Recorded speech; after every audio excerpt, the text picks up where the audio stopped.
Go, go, go. Good morning, everybody. This is Yin Yang, 2 hours late. Morning number 1803. I've come this many days in a row because I want to bring you morsels of a thought, hopefully of wisdom, hopefully that we learn the right things to do today and Thursday, Tuesdays and Thursdays. To Tuesdays and Thursdays, we focus generally on women, morsels of a thought of wisdom for women that I almost said women chasing men, but what I meant was women allowing the men to have their pursuit. So I'm reading you what other people say. And morsels of a thought of wisdom is going to bring more wisdom into the world. And the fact that we act on wisdom is considered virtue. Acting on wisdom is considered a virtue. So I want to inspire you to have a great day. I want to entertain you a little bit. Um, Things you don't know, impart good stuff, good energy. And rule number 27 in All the Rules by Ellen Fein and Sherrie Schneider. All the Rules has the word on it. This is the original book, and it's the same rule. Rule 27. Do the rules even when even when your friends and parents think it's nuts. Guess what? Parents and friends will think it's nuts. Now, the authors, Ellen Fein and Sherrie Schneider, say, remember your reaction when you first heard about the rules or read this book? No doubt you thought the idea was crazy, dishonest, or extreme. Why can't we be more natural? Why can't I ask a man out? After all, we're approaching the 21st century. But because your way didn't work, you became open minded rather quickly. Now, this was 30 years ago, and it still counts today. That's why they've concatenated the two books into All the Rules for everybody. Anyway, now. The authors say, something deep down inside you said the rules just might be the answer. Well, don't be surprised if the people around you don't support your new philosophy. Don't be surprised if they think you're nuts or question every move you make or don't make. When a man you're dating calls and leaves a message with your mother, don't be surprised if she hovers over you like a bee, nagging you to call him back right away, rather than say, I can't call him back. I'm doing the rules. Just say, okay, mom, after I wash my hair. Keep postponing any rule breaking activity. That is a key sentence out of this book is keep postponing any rule breaking activity using whatever means you can. Your mother may hassle you, but it's your girlfriends that will probably give you the hardest time. Your female friends, your BFFs will give you the hardest time, possibly because they're not doing the rules themselves. Don't be surprised if they take your devotion to the rules as anti-feminist. They may say things like, you know, marriage isn't the answer. No man is going to fix you. There has to be a me before a we. Me, we, they. You don't need the rules. You need some good analysis to find out why you want to get married so much. Don't say, if I don't get married, I'm going to kill myself, or in Noah's Ark, they went in twos. Just smile and change the subject. Your friends might tell you that the rules are dishonest, that you should let a man know exactly who you are, that it's rude not to call him or call him back. Unless they want to do the rules themselves, don't argue with them or explain what you are doing. Just do the rules quietly and let the results speak for themselves. The fact is that your friends and others might not have that burning desire to get married and have babies. They may be perfectly content in their careers and hobbies. You, on the other hand, can't imagine life without a husband. Neither could we. That's why we did the rules, to ensure that the right man didn't get away. We suggest you find like-minded women who believe in the rules, want to get married, and support each other much like any support group. Call them when you want to call him. Don't bother asking your male friends if they like being pursued by women. They might say one thing and believe another. They will probably tell you that they're flattered to be called and asked out by women. What they won't say is that these are not the women they end up marrying or even dating. Huh? Really?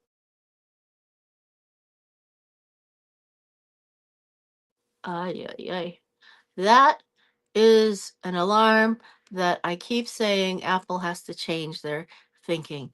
Hi there. I don't know who it is up there, but I want to say good morning to people. And then I'm going to read back the little book. Don't take a poll of men or of married people for that matter. Your married friends or relatives might tell you, I didn't do the rules and I got married. They will poke holes into every rule. One telling you that she asked him out for the second date and the other that she paid for the third dinner date. Don't argue with these people. Don't tell them you're doing the rules because nothing else has worked. Just smile and say, oh, it's just for fun, and change the subject. Don't stop doing the rules because married women tell you they didn't. Now, how do you know what their marriage is like? How do you know that because she pursued him, he isn't always neglecting her or spending too much time at the office? You want a rules marriage, not just any marriage.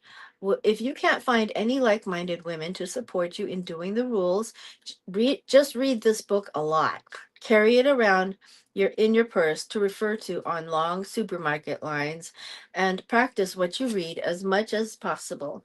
Believe us, if you do the rules, you'll be so busy dating your future husband to care or even think about what anyone else is doing or what anyone else thinks of what you are doing. Yeah, we read Rule 27 in the rules. All the rules, time-tested secrets for capturing the heart of Mr. Right by Ellen Fein and Sherrie Schneider, the mavens of dating who have revolutionized the world in dating. So I'm simply reading to you what other people say. There are pieces of wisdom everywhere in the world. I used to do quotes on this show because then I could give people wisdom, and it was so much fun. But Sherrie Schneider and Ellen Fine have a magical solution to how to get a man that loves you more than life itself. And what it is you don't pick men. Men pick you. Men pick you. You have a look that belongs to them. They like you. So you have to wait till they call you first. They ask you out first. They speak to you first. That's how you know they like you. Get it? Yes, yes, yes. Okay, so rules for dating in high school. Rule number 28. Remember Janice Ian's song, I learned the rules at 17, that love was meant for beauty queens. The fact is, unless you look like Brooke Shields, high school can be very rough. There's acne and not fitting into the in crowd, not to mention having to go to the prom with a group because you don't have a date. Our rules for high school won't guarantee you a date for the prom, but they will bring out the very best in you and make you more attractive to the opposite sex. M.O.S. Okay. Number one, if you have really bad acne, go to a dermatologist. Cut out the greasy foods, pizza, potato chips, french fries that make your face oily. Eat fruits and vegetables and drink 6 to 8 glasses of water a day.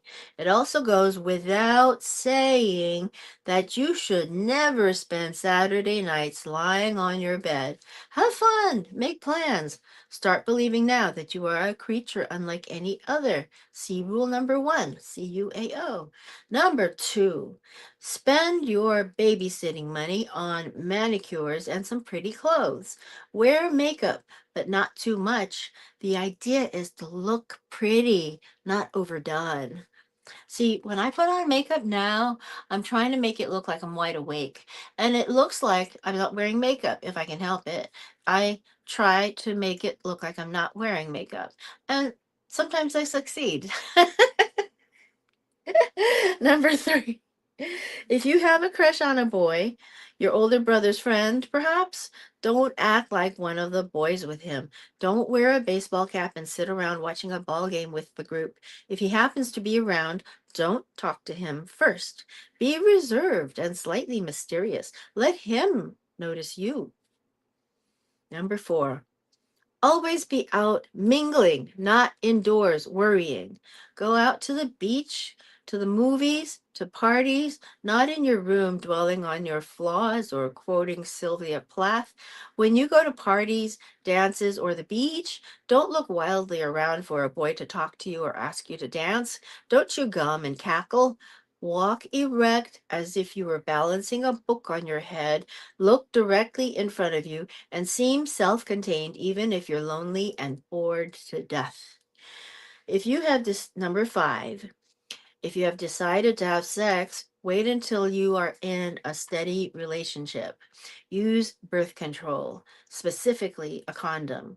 You don't want to end up with an unwanted pregnancy or disease. Now, in the old days, they used to say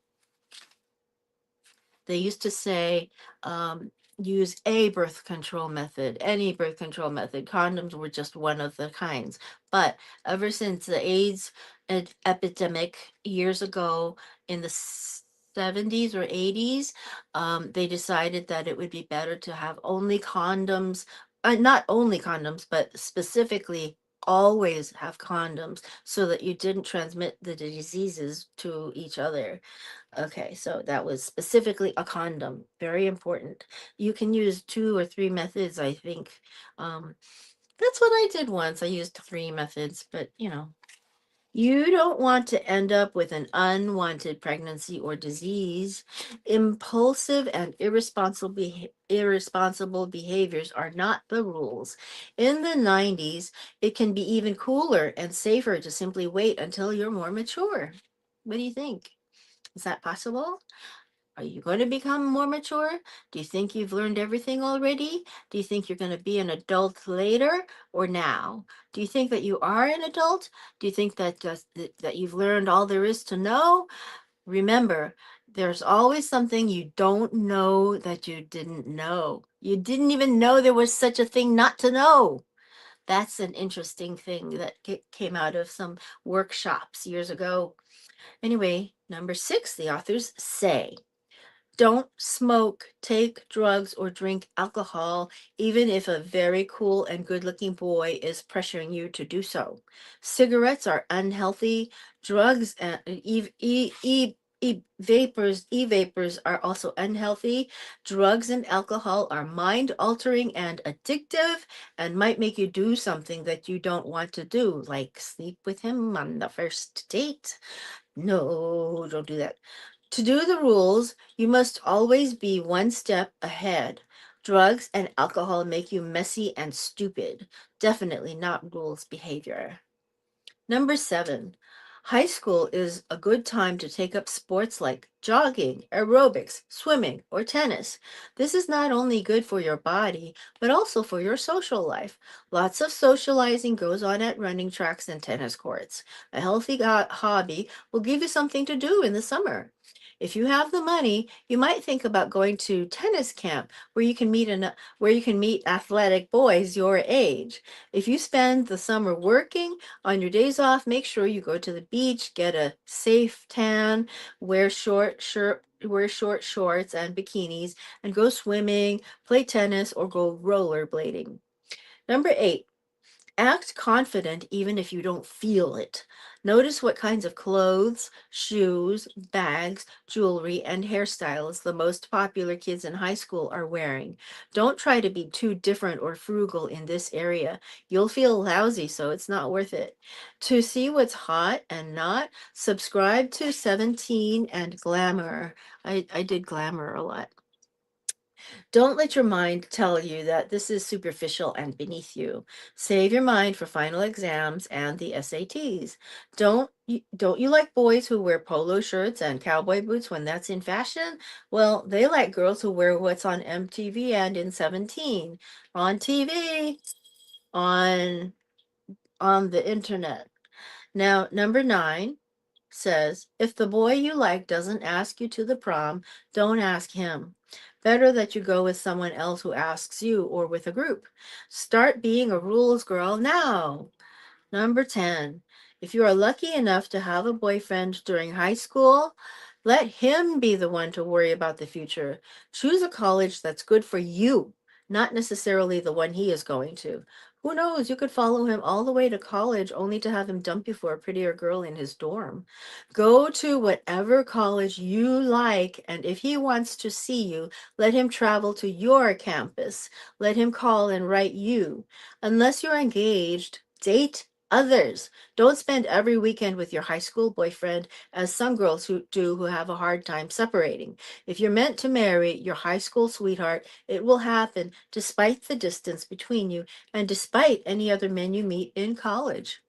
Now we are reading the rules, time-tested secrets for capturing the heart of Mr. Right. This is from all the rules. Now, rule number 29, take care of yourself and other rules for dating in college. Now, these are the rules that came out in 1995. I started reading the rules in 1997, and I treated it like the first few times I read it, I was very much opposed to it. What happened was I had a terrible breakup with a neighbor of all people and had to see him all the time because he was there. So my friend loaned me her copy of the book. At that time, it was this thin one, The Rules, without the word all. All the Rules now has two different books in it, and it's thicker. So you can do either one of these if you want to do the basics, but there's more in here, way more. So there's a lot more. Anyway, rule number 29, take care of yourself and other rules for dating in college. If you're going to college soon, we'd like to save you about 4 years of heartache. Here are 7 mistakes not to make now that the rules are part of your curriculum. Number 1, don't look up his class schedule and follow him around campus hoping he will eventually notice you. It's great exercise, otherwise don't bother. Either he noticed you or he didn't. I did that. Oh my gosh. I somehow found out that the guy was in Giannini Hall for math at 2:30 or 2 o'clock or something like that. And I went to Moffitt and hung around there and thought, I wonder if he comes this way. If he comes this way, then he'll see me. Don't do that anymore. I don't do that anymore. It's totally stupid. Number 2, don't hang out in the dining hall for all 3 dinner shifts, hoping to spot him at some point between 4:30 p.m. and 8 p.m. and end up gaining the freshman 25 pounds instead. Do you really want to spend your college career in the cafeteria wondering when will so and so walk in?